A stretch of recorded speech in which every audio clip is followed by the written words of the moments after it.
Dreams. What really happens to consciousness at night? Picture this. You go to bed at 10 o'clock in the evening and wake up at 7 in the morning.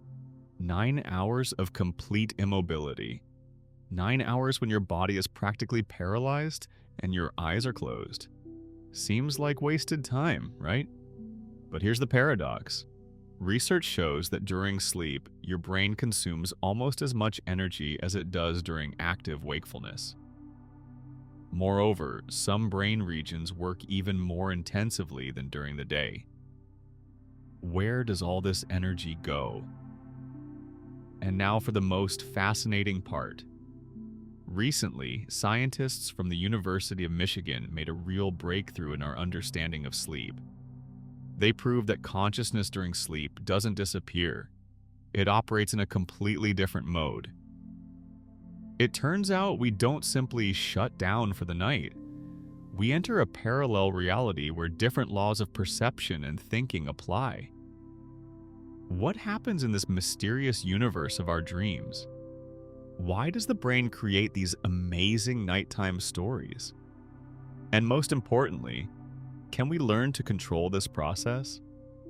Dreams aren't just entertaining pictures we see while sleeping. They're the most complex activity of our brain, directly affecting how we think, feel, and behave throughout the day. Now we know that the quality of our dreams is connected to emotional state, learning ability, and even physical health. A person who sleeps poorly or has nightmares struggles more with stress the next day, is less creative, and more irritable. In this video, we'll explore 4 key questions. First, what is consciousness in sleep, and why do modern discoveries fundamentally change our understanding of this state? Second, why did evolution give us the ability to dream? What practical benefits do they provide? Third, how exactly does the brain create these amazing nighttime plots, from neural networks to chemical processes? And fourth, can we learn to control our dreams and use them to solve real problems? Ready to journey through the labyrinths of sleeping consciousness? Let's begin. Part 1. Consciousness in Sleep, a Scientific Paradox. For a long time, scientists believed sleep was simply the brain's off state. Like a computer in standby mode, minimal activity, energy conservation, no complex processes. But modern research shows this understanding is fundamentally wrong. Let's start with the revolutionary discovery by Dr. Robert Wilson's team from the University of Michigan. In their experiments, they found that consciousness in sleep exists in 2 fundamentally different states. First, connected consciousness, when a sleeping person can perceive information from the external world. Second, disconnected consciousness, completely immersed in internal experiences. Imagine a submarine. Sometimes it surfaces to periscope depth. The crew can observe the surface and receive signals from outside. Other times it dives deep, where the team is completely focused on internal processes. This is exactly how our consciousness works during sleep. But how can this be proven? After all, a sleeping person can't tell us what's happening in their head. This is where cutting-edge technology comes to the rescue. Scientists have learned to read dream content by analyzing the brain's electrical activity. Moreover, they've created methods for two-way communication with sleeping people. It's important to note, during dreams, a special neural network activates, the brain's default system. These are the same areas that work when we daydream or reflect while awake. Simultaneously, activity decreases in the dorsolateral prefrontal cortex, the area responsible for logical thinking and critical analysis. This is why in dreams we can fly, talk to deceased people, or find ourselves in impossible situations without being surprised. Let's consider a specific example. Imagine you dream of meeting your old friend on a deserted island. In reality, you'd wonder, how did he get here? But in the dream, this seems completely normal. Why? Because the logical editor in your brain is temporarily switched off. Research shows that the posterior brain regions responsible for processing visual information work even more actively during dreams than when awake. This explains why dreams can be so vivid and detailed. It's also important to understand that not all dreams are the same. There's a fundamental difference between dreams in REM phase, rapid eye movement, and slow wave sleep. REM dreams are usually narrative, emotional, with clear characters and plot development. Dreams in the slow phase are more fragmentary, conceptual, often related to recent events. But here's what's truly surprising: many people don't remember their dreams. Does this mean they don't have them? No, research proves the opposite. We dream every night, but only remember those that happened just before waking or were particularly vivid.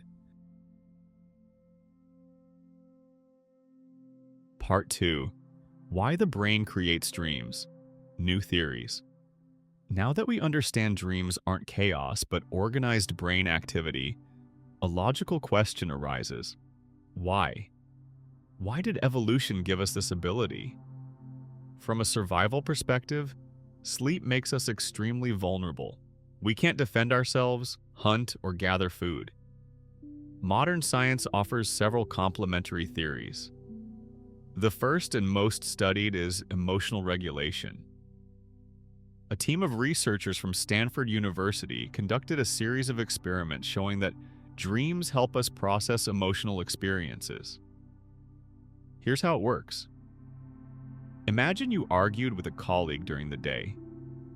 Negative emotions are recorded in the brain along with details of the situation. At night during sleep, this information is processed. The brain essentially plays out various scenarios, reducing the emotional burden on the memory. By morning, the conflict no longer seems as painful. Interestingly, research by Dr. Sarah Martinez showed that in early sleep phases, we more often see recent past events, while in later phases, childhood memories.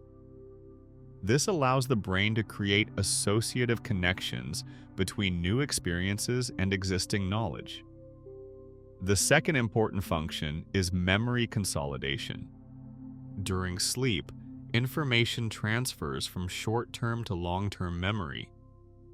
But this isn't mechanical copying, it's a creative process. The brain chooses what's worth remembering forever and what can be forgotten. Let's consider a specific example. Suppose you're learning a new language. During the day, you study words, analyze grammar, and build sentences. At night, the brain sorts this information, strengthens neural connections, and integrates new knowledge into the existing system. In the morning, you might discover that yesterday's material was absorbed better than it seemed. The third theory is the adaptive function of dreams. According to this hypothesis, dreams serve as a kind of training simulator for practicing potentially dangerous situations. If you fear public speaking, your brain might model various scenarios of such presentations in dreams, helping you prepare for the real event. It's also important to note another function: creativity development. Many great discoveries were made in dreams or immediately after waking. Watson saw the DNA double helix structure in a dream. Paul McCartney composed Yesterday after waking from a dream. This isn't coincidence, it's a pattern. The point is that during sleep, the brain creates unexpected associations between different areas of knowledge. Logical barriers are lowered, allowing unconventional solutions to emerge. It's as if all the books in a library were shuffled and you accidentally found needed information in the most unexpected place. Modern research also shows a connection between dreams and the immune system. During sleep, body restoration processes activate, and dream quality directly affects the efficiency of these processes. People who have positive dreams recover faster from illnesses and stress. It's important to understand all these functions work together. Sleep isn't just rest, it's active brain work processing information, regulating emotions, and preparing for the upcoming day.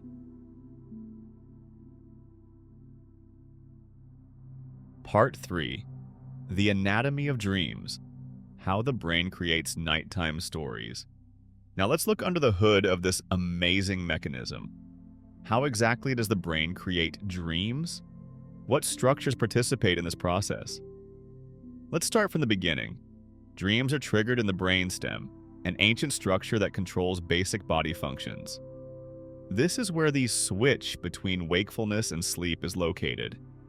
When REM phase begins, the brainstem sends signals to the cerebral cortex, literally awakening it to create dreams. Imagine an orchestra. The brainstem is the conductor giving the signal to begin the symphony. The cerebral cortex consists of musicians, each playing their part. The result of their joint work is the complex melody of dreams. Now let's see which musicians participate in this process. The temporal lobes are responsible for creating plot and characters. Occipital areas generate visual images. The limbic system adds emotional coloring. The prefrontal cortex, which usually controls logic and planning, works in a weakened mode during sleep. It's important to note the role of chemical substances, neurotransmitters, in dream creation. Dopamine is responsible for motivational dream plots. This is why we often see dreams related to achieving goals, searching for something important, or overcoming obstacles. Acetylcholine creates brightness and detail in visual images. The more of this neurotransmitter, the more vivid and realistic dreams seem. Serotonin and norepinephrine, conversely, decrease during REM sleep. This explains why emotions in dreams are often so intense and uncontrollable. Let's examine the fundamental differences between dream types. In REM phase, the imagination network dominates. The same brain areas active when we daydream or fantasize while awake. Therefore, REM dreams are often creative, symbolic, with unexpected plot twists. In slow-wave sleep, areas related to processing recent events and memory consolidation are more active. Therefore, dreams in this phase are usually more mundane, connected to daily activities and experiences. Here's an interesting example. If you played Tetris all day, you might dream of falling blocks at night. This isn't coincidence, it's a manifestation of the brain's work processing repetitive patterns. Scientists have even given this phenomenon a special name, the Tetris effect. It's important to understand that dreams are very individual. A person's personality, experience, and emotional state all influence dream content. Introverts more often dream with few characters, extroverts with large groups of people. Creative people have brighter and more unusual dreams, while practical people have more realistic ones. Gender differences also exist.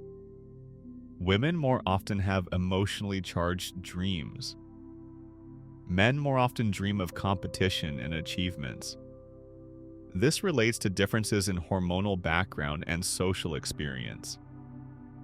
Age changes also affect dreams. Children have brighter and more fantastical dreams.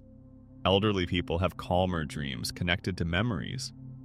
This reflects changes in brain function at different life stages. Part 4. Lucid Dreams and Dream Control. Now let's move to the most captivating aspect of dreams, the possibility of controlling them. There's a special state of consciousness called lucid dreams. In this state, a person understands they're sleeping but continues dreaming and can actively influence the dream's content. For a long time, scientists were skeptical about reports of such dreams. It seemed impossible to combine conscious control with the sleep state. But modern research has not only confirmed the existence of lucid dreams, but also revealed their mechanisms. Dr. Stephen Johnson from Stanford University was the first to scientifically prove the reality of lucid dreams. His subjects, while in a state of lucid dreaming, signaled researchers through eye movements. This was a real revolution in consciousness studies. Now we know that lucid dreams represent a unique hybrid brain state. Most of the cortex is in a sleep state, but the dorsolateral prefrontal cortex, the area responsible for self-awareness and critical thinking, partially activates. Imagine a theater where you're simultaneously the audience, actor, and director. You watch the performance, participate in it, but can also change the script at will. This is exactly how lucid dreaming works. But how can you learn this? Several proven methods exist. First, reality testing technique. Throughout the day, regularly ask yourself, "Am I sleeping?" and check surrounding reality. Look at your hands, read text, check the time. In dreams, these elements often appear distorted or unstable. The second method is mnemonic induction. While falling asleep, repeat to yourself, "Next time I'm dreaming, I'll realize it's a dream." This programs the subconscious to recognize the dreaming state. The third approach uses external signals. Modern technology allows creating devices that provide weak light or sound signals during REM sleep. These signals don't wake the person, but can trigger awareness. It's important to note the practical benefits of lucid dreams. First, it's an effective way to combat nightmares. Understanding that a scary dream is just a dream, a person can change its content or simply wake up. Second, lucid dreams can be used for skill training. Athletes rehearse complex movements. Musicians learn pieces. Speakers prepare for presentations. Of course, this doesn't replace real practice, but can be a useful supplement. Let's consider a specific example. Suppose you're afraid of flying. In lucid dreams, you can repeatedly experience a flight in a safe environment, gradually reducing anxiety levels. It's like virtual reality created by your own brain. It's also important to understand limitations and precautions. Lucid dreams aren't always easy to control. Even experienced practitioners sometimes lose awareness or can't fully control the plot. This is normal and shouldn't be upsetting. Also, don't use lucid dreams as a way to avoid real problems. Sleep is a supplement to life, not a replacement. A healthy balance between sleep and wakefulness is critically important for mental health. Modern research shows that the ability for lucid dreams can be developed. It's a skill that's trained gradually. Some people have a natural predisposition for this. Others need more time and practice.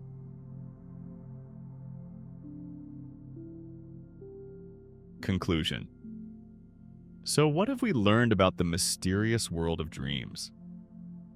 Now we understand that sleep isn't a waste of time, but active brain work processing information, regulating emotions, and preparing for the future. Dreams represent a unique state of consciousness, fundamentally different from wakefulness. In this state, the brain creates a parallel reality where special laws of perception and thinking operate. This isn't chaos, but an organized process performing important functions for our mental and physical health. It's important to note that every person can improve their dream quality. Keep a dream journal. Pay attention to recurring themes by it. Experiment with lucid dreaming techniques. Perhaps answers to many questions are already waiting for you in your own dreams. Research in this field continues. Scientists are working on technologies for dialogue with sleeping people, methods for decoding dream content, and new ways of therapy through dream control. We stand on the threshold of a revolution in understanding consciousness and human brain capabilities. Subscribe to the Psychology channel for new scientific discoveries about brain function. In the comments, tell us, which dreams do you remember most?